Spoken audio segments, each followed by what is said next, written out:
साहब ने सवाल किया इसाले सवाब की नीयत से 40वां या बरसी करना कैसा है। देखें इसकी कोई हकीकत नहीं है, कहीं से ये अमल साबित नहीं है।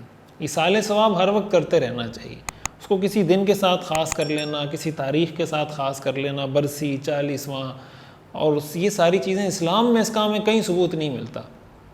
इसलिए कोशिश करनी चाहिए, मुस्तकिल मामूल होना चाहिए।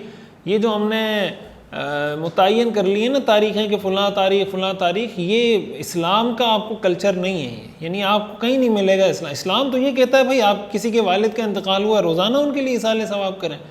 रोज़ाना नहीं कर सकते, दूसरे दिन करें, दूसरे दिन नहीं कर सकते, तीसरी। ये कौन सी बात हुई कि आप साल में एक दफ़ा अब्बा को याद करें फिर भूल जाएँ। वो अब्बा जिसने आपको सारी ज़िंदगी पाला खिलाया पाला बड़ा किया, आप साल में एक दफ़ा फादर डे मनाया और फिर उसको भूल जाएं, एक दिन मदर डे मनाया फिर अम्मा को भूल जाएं। ज़ाहिर है कि ये इस्लाम का तसव्वुर नहीं है। इस्लाम का तसव्वुर ये है कि उनको याद रखें, मुसलसल अपनी दुआओं में, अपनी खिदमत में, हर लिहाज से उनको याद रखें। वो ज़िंदा हैं तो खिदमत के लिहाज से याद रखें, और चले गए तो इसाले सवाब के लिहाज से याद रखें। एक साहब ने सवाल किया अगर किसी के मुँह में खून आए तो 3 मरतबा थूक निकालने से मुँह पाक हो जाएगा। देखें मुँह तो आप कुल्ली कर लें, पानी मुंह में डाल के एक दो दफ़ा कुल्ली कर लें, पाक हो जाएगा। खून अगर मुंह के अंदर है तो जब तक तो खून मुंह में है तो ज़ाहिर है वो पाक नहीं होगा। उसका बेहतर तरीक़ा ये है आप कुल्ली कर लें 1-2 दफ़ा और देख लें कि उसका रंग वंग आपको नज़र नहीं आ रहा, जैसे हाथ मार के देख लिया या कहीं थूका पता चला नहीं है तो पाक हो जाएगा। और अगर कुल्ली नहीं की और थूका है और वो खून मुंह से निकल गया, यानी थूक आपका साफ़ हो गया, तब भी पाक हो जाएगा। एक कंपनी है जो आदमी से $100 लेकर कारोबार करती है, इस पर 2 या 3% प्रॉफिट देती है, इसका क्या हुक्म है। देखें इसका ताल्लुक़ इस तरह के जितने भी मसाइल होते हैं ना, उसकी पूरी तफसील मालूम हो तो उसका शरई हुक्म पता चल सकता है।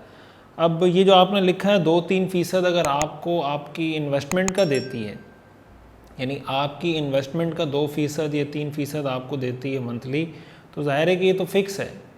मिसाल के तौर पर 1 लाख पर अगर आप किसी को 10,000 रुपये दे रहे हैं, ठीक है, तो आप चाहे ये कहें कि मैं आपको 10,000 रुपये महीने का प्रॉफिट दूंगा, या आप उसको ये कहें कि 1 लाख पर मैं आपको 10% प्रॉफिट दूंगा, बात तो एक ही है। फ़ीसदी प्रॉफिट उस वक्त ठीक होता है, जायज़ होता है परसेंटेज के हिसाब से कि जब वो एक्चुअल प्रॉफिट का परसेंटेज हो। एक्चुअल प्रॉफिट का परसेंटेज होने का मतलब ये कि आपको वो ये कहे कि जो भी मुझे प्रॉफिट होगा इस महीने में या 2 महीने में या 3 महीने में, जो भी आप सेट कर लेते हैं, तो उस एक्चुअल प्रॉफिट का मैं आपको 50% दूंगा, 60% दूंगा, 40% दूंगा, कुछ भी वो आपके साथ फिक्स कर लेता है। तो एक्चुअल प्रॉफिट का कोई परसेंटेज तो आप तय कर सकते हैं, बट आपकी इन्वेस्टमेंट का परसेंटेज आप तय नहीं कर सकते। तो ये डिपेंड करता है कि आपने जो ये लिखा है इसमें आपने किस हिसाब से तय किया है प्रॉफिट को। अगर एक्चुअल प्रॉफिट का परसेंटेज तय किया है ठीक है, और अगर इन्वेस्टमेंट का परसेंटेज तय किया है तो फिर ठीक नहीं होगा। और इसमें दूसरी शराइत भी देखनी पड़ेंगी, कारोबार किस चीज़ का है वगैरह वगैरह। तो अगर किसी हलाल चीज़ का कारोबार है और कोई मसला नहीं है और एक्चुअल प्रॉफिट का परसेंटेज आप तय कर लेते हैं तो फिर बिल्कुल जायज़ है।